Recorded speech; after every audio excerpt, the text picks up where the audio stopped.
She found herself increasingly tortured by mental replays of that nightmare ride, and when her boss reprimanded her 3 days later for her poor work performance and flat attitude, Julie broke down and told him the real reason why. Ooh, the subsequent organisational investigation wasn't pleasant for anyone. Various charges were made, including criminal charges and a claim of sexual harassment, which resulted in the perpetrator leaving the company in disgrace. Julie needed ongoing counselling for a few years to deal with the post-traumatic stress symptoms she suffered, and she felt very humiliated by the office gossip and innuendo to which she was subject. She heard things like, "Well, Julie probably asked for it. We all know that she's a tease." Now, this is a very disturbing case where the woman is a stereotypical victim who suffered severe grief and physical, emotional and mental injury as a result of unwanted sexual advances by a work colleague.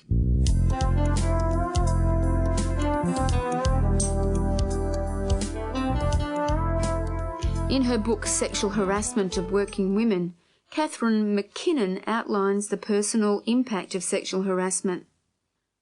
It includes a range of responses like humiliation, degradation, shame, embarrassment, guilt, intimidation, frustration, a sense of hopelessness and emotional breakdown. Certainly in the past, the stereotypical victim and perpetrators have both been women and men respectively. The profile of the harassed victim is the young, unmarried woman who's attractive, or the low-salary job, low status, and working in a large group of men. The profile for the harasser is the male who's older, married, and probably in a supervisory role. Most of the victims think he's not been doing his job very satisfactorily either.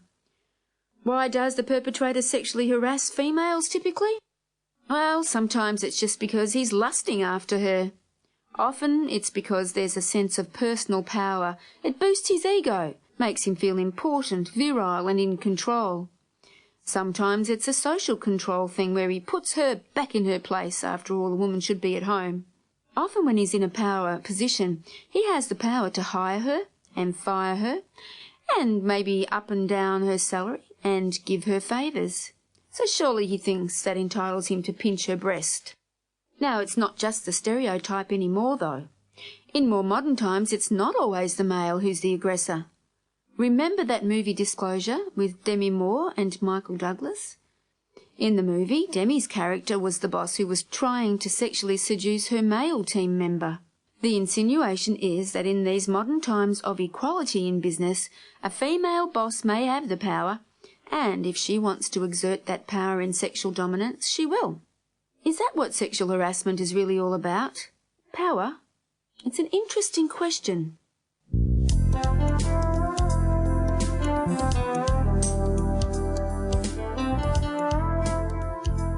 Actually, sometimes it doesn't need to be about a vicious and controlling power game, especially when the woman is the harasser.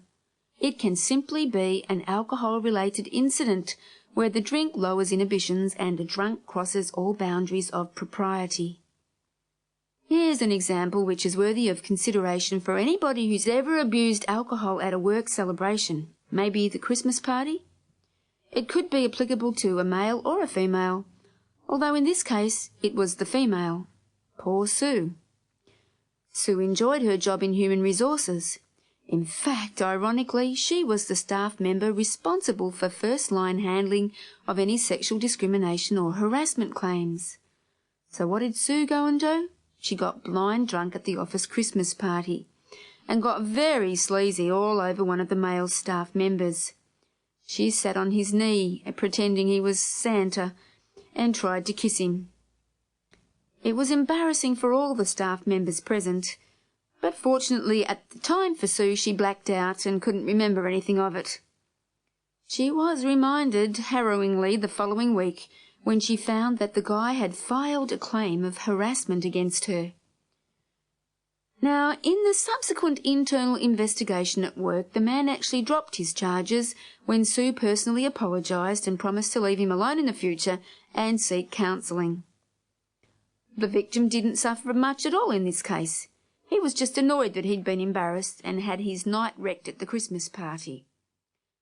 The perpetrator actually became the real victim in